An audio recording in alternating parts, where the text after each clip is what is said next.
travaillez sur les émotions de vos chevaux parce que sinon vous êtes vraiment en danger, quoi. Le moindre truc qu'il va y avoir, la moindre surprise, le moindre truc différent, et puis vous prenez cher et le cheval aussi.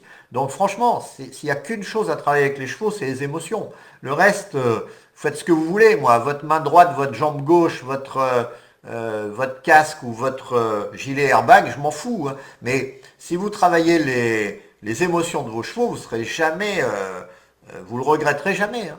Si vous les travaillez pas, bah, c'est comme quand on fait pas de musculation, on peut pas être musclé, hein.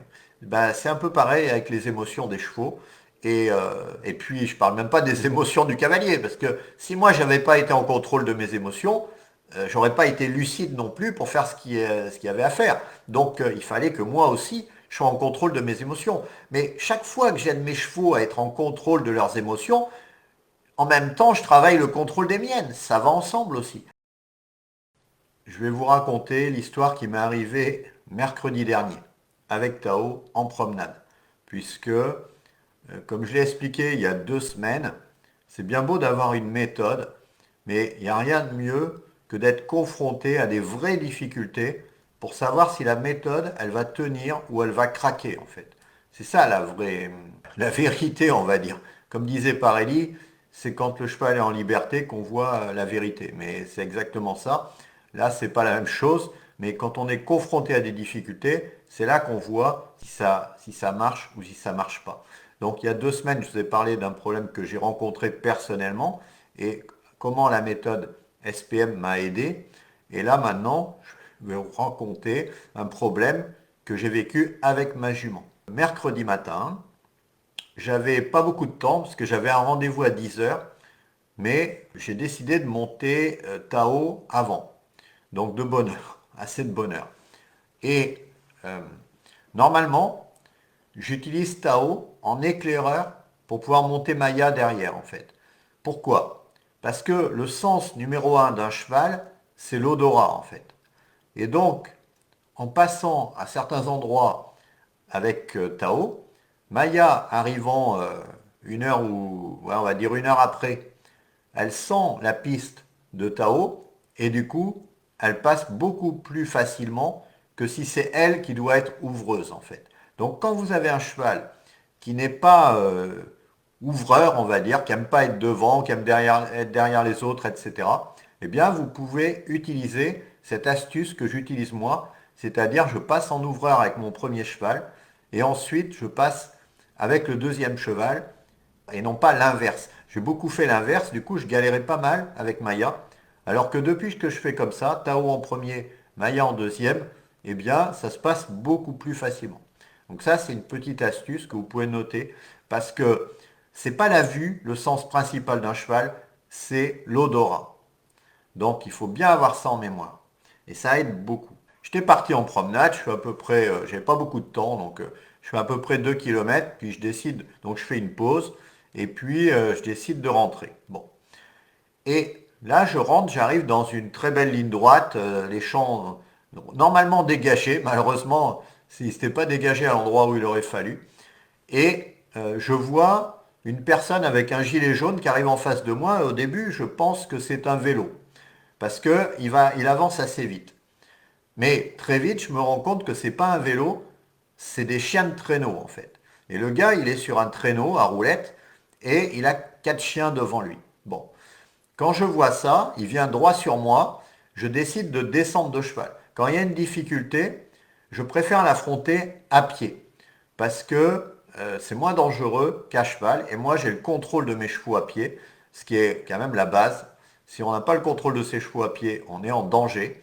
Il faut dire aussi que j'avais déjà croisé ces chiens la semaine précédente, le mercredi de la semaine précédente, et qu'ils avaient essayé de dévorer ma jument. Et c'est pareil, j'étais passé à côté d'eux à pied. Le gars les avait tenus en main, les 4 chiens, et j'ai pu passer sans encombre, mais j'ai vu que les chiens étaient quand même très belliqueux par rapport à ma jument. Donc là, j'ai dit, je vais faire pareil que la semaine dernière. Donc je descends et à ma surprise, le gars ne ralentit pas avec son traîneau. Il continue à avancer sur moi. Du coup, il me bloque parce que je voulais me mettre dans le champ à l'écart. Et là, je me retrouve contre un tas de fumier qui est en bordure de champ, hein, un gros tas de fumier et je peux pas me pousser en fait. Je suis obligé de rester dans le chemin, alors que c'était ouvert partout. Donc déjà, premier problème, il ralentit pas en fait. Donc il me coince. Et du coup, je me mets sur le côté, puis j'attends qu'il passe. Et à ce moment-là, au moment où il arrive à ma hauteur, les chiens de tête viennent sur les postérieurs de la jument. Je sais pas, j'ai pas bien vu, je sais pas s'il y en a un qui l'a mordu ou pas, ou qui a essayé de la mordre. En tout cas, il s'est pris un coup de pied. La jument l'a frappé pour l'éloigner. Bon, il n'a pas eu de mal, ma jument non plus, tout s'est bien passé. Et j'ai avancé à ce moment-là. Et alors, là, il s'est passé un deuxième truc, c'est que quand j'ai avancé, les chiens ont fait demi-tour en fait. C'est-à-dire que le gars, il n'avait pas le contrôle de son traîneau en fait. Les chiens ont fait demi-tour, les chiens de tête ont fait demi-tour pour suivre la jument en fait. Donc, voilà, je suis parti tranquillement. Et le gars râlait après ses chiens. Et alors là aussi, un truc qui m'a choqué, c'est que ces chiens, ils ne connaissent pas la voie en fait. Gauche, droite, je ne sais pas. En attelage, je ne suis pas un champion de l'attelage, mais on apprend aux chevaux à obéir à la voie. Parce que sinon, le cheval, il ne sait pas ce qu'il doit faire. Et juste les rênes, c'est pas toujours évident. La voie, ça aide. Il y a un code pour aller à droite, un code pour aller à gauche. Les chevaux, ils savent. Et ils peuvent apprendre ça. Et les chiens, c'est encore pire. Les chiens, ils peuvent apprendre jusqu'à 1000 mots, en fait. Donc, si ces chiens-là, ils avaient été un tant soit peu éduqués aux mots, il aurait dit droite et en même temps qu'ils reprenaient ses chiens. Au lieu de gueuler après eux, de râler, et au lieu de ça, qu'est-ce qu'il a fait? Il m'a dit dépêchez-vous de partir parce que je ne vais pas les tenir longtemps. Donc déjà, ça m'a choqué. Moi, j'étais toujours à pied. Donc je continue à partir à pied. Et puis, je suis remonté sur ma jument. Donc je suis remonté sur ma jument. Puis, je continue tranquille ma route. Moi, je me pose pas de questions. Donc au pas, au trop, je ne sais plus en fait. Voilà. Et puis, donc au bout du chemin, je tourne à droite pour rentrer chez moi, sur un autre chemin. Et je pars au trot tranquillement, et d'un seul coup j'entends un grand bruit derrière moi, et je me retourne, et qu'est-ce que je vois? Le traîneau, sans le propriétaire, le traîneau qui était à l'envers, hein, évidemment les roues elles étaient en l'air, elles n'étaient pas par terre, donc il balançait dans tous les coins, et les chiens qui fonçaient droit sur moi. Parce qu'ils avaient remonté le chemin, ils avaient échappé, ils avaient viré leur propriétaire, ils avaient échappé et ils étaient partis pour me rattraper. Et donc, ils ont pris le virage du chemin. Et moi, vision d'horreur, je vois ces quatre chiens furieux qui foncent sur moi, droit sur moi, avec le traîneau de l'enfer qui est derrière, qui tape dans tous les sens et tout. Bon, à ce moment-là, ma jument, elle prend la décision de partir au galop, tranquillement, pour semer les chiens. Mais vraiment, tranquille, quoi. Vraiment, elle part au galop, mais un bon galop, mais pas un galop énervé, pas un galop stressé, un galop de contrôle, un galop de gestion, on va dire, à gérer les chiens. Et on arrive à semer les chiens, quand même pas mal, sur le chemin. C'est pas normalement un chemin de galop, hein, on est plutôt sur les cailloux, mais là, on n'avait pas le choix. On sème à peu près les chiens, donc j'étais assez confiant en fait. J'avais pas réfléchi aux conséquences, mais j'étais assez confiant. Et là, à un moment donné, on arrive, je sais pas, 1 kilomètre plus loin, on arrive sur le camion des chiens. Et je me suis rappelé que la semaine précédente, il restait des chiens dans le camion en fait. Je ne savais pas combien, mais ceux du camion faisaient autant de vacarme que ceux qui étaient dehors en fait, hein. Ils tapaient contre les parois du camion et tout ça. Bon. J'ai appris après qu'il en avait deux autres, mais là, il les avait laissés à la maison. Mais je ne le savais pas. Donc moi, qu'est-ce que j'ai fait? J'ai ralenti. Parce que j'ai eu peur que le camion se mette à faire du bruit en surprenant ma jument.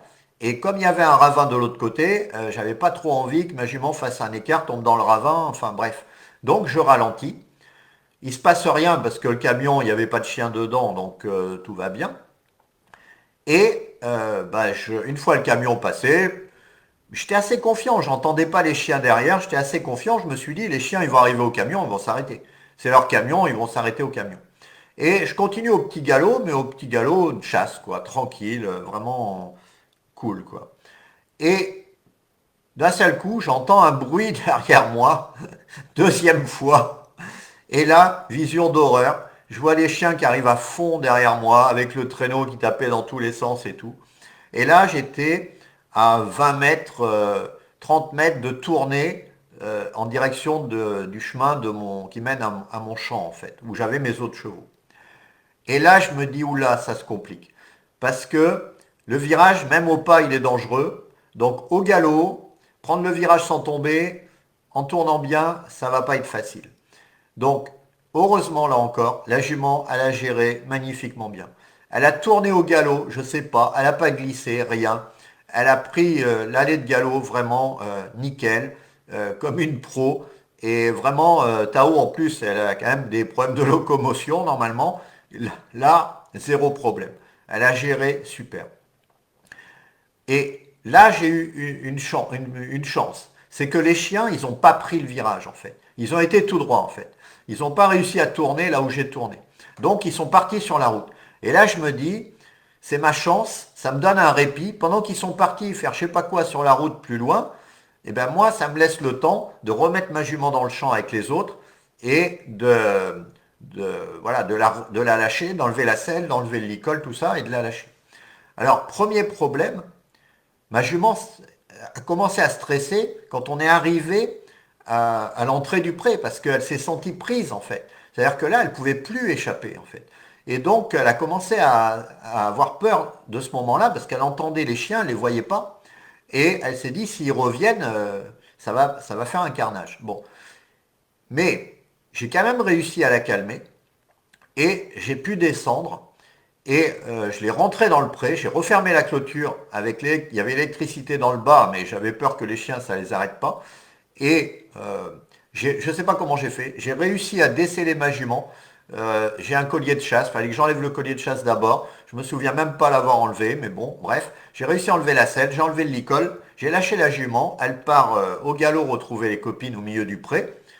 Et puis, je me retourne, et là, nouvelle vision d'horreur. Qu'est-ce que je vois arriver à fond sur moi? Les chiens et le traîneau. Alors là, j'ai dit, si les chiens ils rentrent dans le pré avec le traîneau, ils vont faire un massacre. Parce que les chiens, mes chevaux, ils en ont pas peur. Ils savent se défendre des chiens. Le problème, c'est que le traîneau, il ratissait tout derrière lui, en fait. Donc, si les chevaux étaient trop près des chiens, le traîneau allait leur exploser les pattes, quoi, en fait. Et donc, ça allait être très dangereux. Donc, je me dis, il faut absolument que j'empêche les chiens de rentrer dans le terrain, en fait.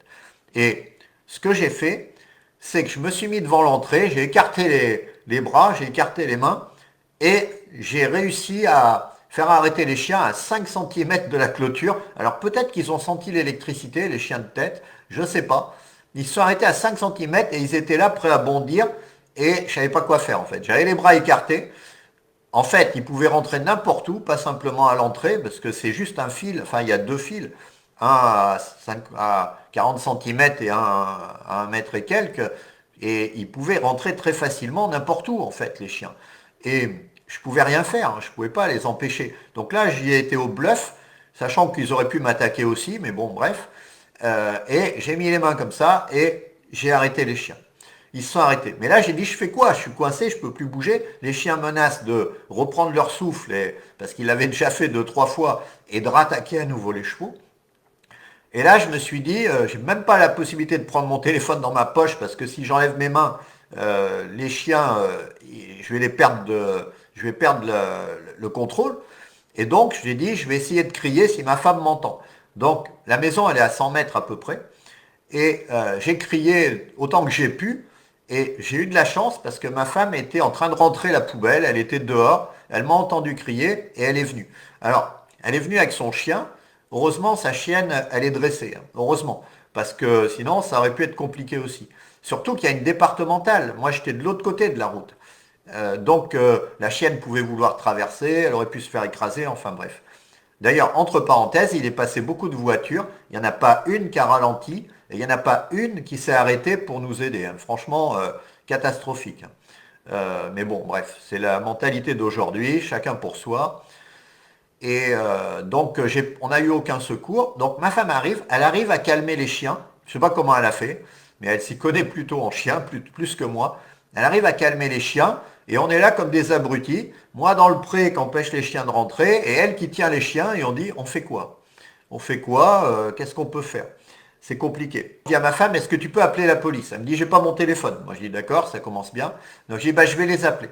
Donc j'appelle la police, je passe sur les détails parce que je les aurais tués, franchement, des incompétents notoires, on peut pas donner d'autres mots, enfin je veux dire, il n'y a pas d'autres qualificatifs, c'est vraiment, il faut pas en avoir besoin, quoi, c'est tout. Et je passe là-dessus. Et ensuite, heureusement, j'étais toujours en ligne avec la police et avec la gendarmerie plutôt. Et heureusement, à ce moment-là, miracle, arrive le propriétaire des chiens avec son camion. Alors comment il a fait, je sais pas. Il a dû couper à travers champs pour revenir en courant. Je sais pas ce qu'il a fait, mais il a réussi à récupérer son camion, faire demi-tour et venir récupérer ses chiens. Donc, du coup, on était sauvés. Il a monté les chiens, il a attrapé ses chiens, il les a montés dans le camion un par un, et puis il a monté son traîneau. Je sais pas dans quel état était le traîneau, mais bon, il devait pas être en très bon état. Mais après, c'est un truc à roulette, c'est pas, ça me paraît pas très fragile, mais enfin bon, ça a quand même dû le brasser pas mal. Et puis il est parti. Voilà, l'histoire était terminée. Et j'ai quand même une conclusion à tirer de ça, quand même, qui est importante. La conclusion que je veux en tirer, c'est que si ma jument Tao n'avait pas été éduquée à gérer ses émotions, ça aurait été une catastrophe en fait. Et là, j'ai remercié le ciel qu'elle soit vraiment éduquée et que elle a vraiment été une partenaire. On a vraiment fait les choses en coopération et on n'a pas pété les plombs ni elle ni moi. On a géré. Elle a juste pété un peu les plombs quand elle s'est sentie prise à la fin, mais j'ai réussi à la calmer. J'ai pu descendre parce que je pouvais pas descendre. Et en plus, c'était dangereux parce qu'elle pouvait bondir sur la route. Enfin bref, je savais pas trop ce qu'elle allait faire. Mais j'ai pu gérer. Il y a juste ce moment-là. Le reste, elle a super bien géré. Et bien sûr, ce qui m'a sauvé, et c'est toujours ce que je dis, c'est que avant de partir avec Tao, j'avais fait une libération émotionnelle. Avant de partir avec elle. Et si j'avais pas eu fait ça, si j'avais pas fait cette libération émotionnelle avant de partir, eh bien, elle aurait fait sa libération émotionnelle au moment où elle aurait été attaquée par les chiens. Et là, je j'aurais rien pu contrôler. Ça serait parti en vrille. C'était l'accident assuré. La jument se serait blessée, moi aussi. Et les chiens, je ne sais pas ce qu'ils auraient fait. Et donc, franchement, cette libération émotionnelle, c'est absolument vital, vital. Et en plus, le fait de leur apprendre d'être le chef d'orchestre des émotions des chevaux, parce que c'est ça notre rôle, on doit être le chef d'orchestre des émotions des chevaux. On doit les faire monter. Il y a beaucoup de gens qui ne veulent absolument pas faire monter les émotions des chevaux. C'est une erreur monumentale pour moi, parce que plus on apprend aux chevaux à monter en émotion, et plus on peut leur apprendre à redescendre en émotion. Et du coup, les chevaux sont capables de gérer leurs émotions. Et quand on a des chevaux qui sont capables de gérer leurs émotions, c'est une assurance tout risque en fait. On est vraiment protégé. Et évidemment, ça aurait pu être beaucoup plus grave. Évidemment, j'ai eu un peu de chance. Évidemment, il y a plein de choses. Mais la jument n'a jamais pété les plombs. Elle est toujours restée lucide. Elle a toujours pris des décisions. En plus, avoir des chevaux comme ça, c'est des chevaux qui prennent des décisions. C'est pas des chevaux qui attendent les décisions au pire. C'est des chevaux qui prennent les bonnes décisions. C'est ce que je dis toujours. Le cheval, il doit être chauffeur de taxi. Quand on est dessus, c'est le cheval le chauffeur de taxi. Un chauffeur de taxi doit prendre des décisions, il doit nous amener à bon port et en sécurité. Et ça, c'est le rôle du cheval. Et quand on a ça, bah, on peut être content parce que le cheval joue son rôle qu'il doit avoir. Le rôle que dans l'équitation traditionnelle, on lui interdit en fait. On considère que le cheval est idiot, qu'il n'a pas la capacité de réfléchir ou de raisonner, et donc, il n'y a que le cavalier qui peut, il n'y a que le cavalier qui sait, il n'y a que le cavalier qui doit avoir le contrôle à 100%. Eh ben non. Si le cheval a le contrôle à 100%, ça se passe 1000 fois mieux que si c'est le cavalier qui a le contrôle à 100%. Mais pour ça, il faut avoir un cheval qui sait gérer ses émotions et qui prend le leadership et qui est capable de prendre les bonnes décisions et de faire ce qu'il faut, faire ce qu'il y a à faire en fait. Et évidemment, ça ne se fait pas en claquant des doigts en une journée, mais ça se fait avec la méthode SPM et relativement rapidement. Et franchement, quand on a des difficultés et qu'on se rend compte à quel point nos chevaux sont capables de les gérer, franchement, on peut être fier. Parce que ça récompense tout le travail qu'on a fait en amont de façon théorique, puisque tant qu'on n'a pas les difficultés, on ne peut pas savoir si ça marche. Mais quand on est confronté aux difficultés et qu'on voit que ça marche, eh bien, on se dit que la méthode, elle est quand même solide. Et quand j'entends tout ce que j'entends sur les réseaux sociaux, et il y a de plus en plus de gens qui parlent des émotions des chevaux, franchement, je voudrais pas être formé par eux. Je vous le dis tout de suite, voilà, pour moi, ça va dans le mur en fait. On va dans le mur. Il faut prendre les choses comme elles doivent être prises avec les émotions des chevaux, de manière à pouvoir devenir le chef d'orchestre. Mais même c'est pire que ça, c'est que le cheval devient le chef d'orchestre de ses propres émotions. Et là, c'est gagné en fait. Là, il n'y a plus de problème. Là, on peut dire qu'on monte en sécurité.